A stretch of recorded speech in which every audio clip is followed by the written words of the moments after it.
Today is going to be potentially a very difficult conversation and maybe a little bit uncomfortable, and that's totally okay.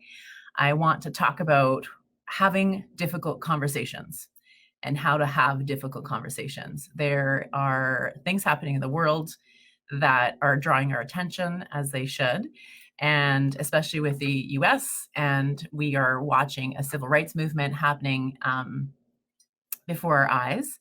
And we're having really difficult conversations. And I think we need to. And I just want to hop on here and chat about how to have these difficult conversations, because I think that we're not trained to have really difficult conversations. We, live Canadian culture is very much about being nice and quiet and keeping things kind of under wraps, and we're not accustomed to leaning into very uncomfortable situations and having the experience of the discomfort of difficult conversations. So I want to have a difficult conversation with you, and I want to talk about how to have difficult conversations with other people in your lives, because I fundamentally believe that we are in a time that we need to start leaning into the discomfort of these times and of privilege and all the things that people are talking about all over social. What I see happening that stops conversation is when we take a position without listening. So I think that for us to have conversations about race and human rights and the lives of people, we need to sit in a position of being open to listening to stories. There are so many narratives and stories of not just racism, but what comes with racism is dehumanization, murder, loss of culture, loss of community that we just need to listen to. And it can be really difficult to listen to those conversations. And we are not fighting for necessarily, right or wrong. What people are fighting for is human rights. And I would like everyone to sit in a position of listening to what does this mean for human rights. I don't think that when we come into conversations with a closed mind that we actually get anywhere. I think that we need to be open to this. So what I know to be true about this type of trauma is that it's trauma, and that there's a long history for many people of experiencing discrimination, racism, and dehumanization that comes out of racism.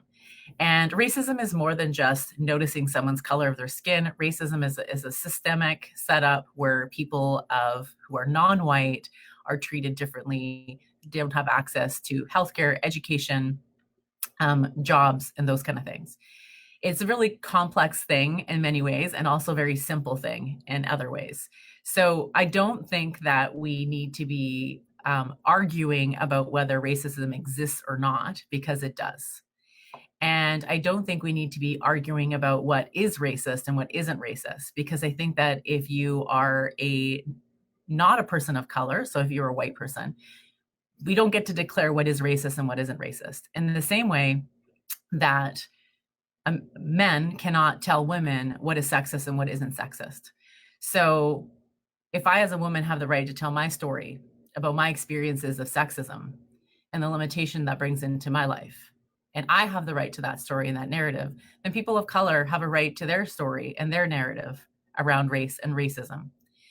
And I think that what we're witnessing and being part of is a massive civil rights movement. Now, lots of us like to quote Martin Luther King. When you think about him as peaceful protesters, we need to remember that Martin Luther King was assassinated in 1963. And he was like, people who are loved are not assassinated. And the only reason why the civil rights laws changed in the States was because of his assassination, because there was rioting that happened afterwards. So I'm not here to either support or whatever is happening in those sense. Like I'm not in the argument whether rioting is okay or not. That's not the point. I think we're getting lost on the bigger issue. It's a human rights issue.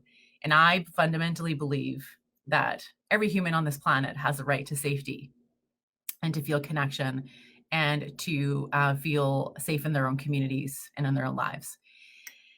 We need to lean into these hard conversations in our lives. We need to be able to listen to stories, being able to challenge our own assumptions, challenge our own position, and which is really uncomfortable. It's really uncomfortable for me to sit and acknowledge my privilege because it feels a bit shameful. And what we do in shame, whether it's any kind of shame actually, is we want to hold it back and we want to put it back in the closet and we want to pretend it's not there.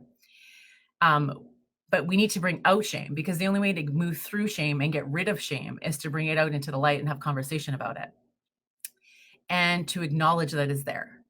So we are not at fault for the structure of society that we live in, but we have a responsibility to do something about it. We have a responsibility to create safe space for people. We have a responsibility to have conversation with people. We have a responsibility to look at how have we benefited in so many ways. And I encourage you to do some research on this and to not just look at social media.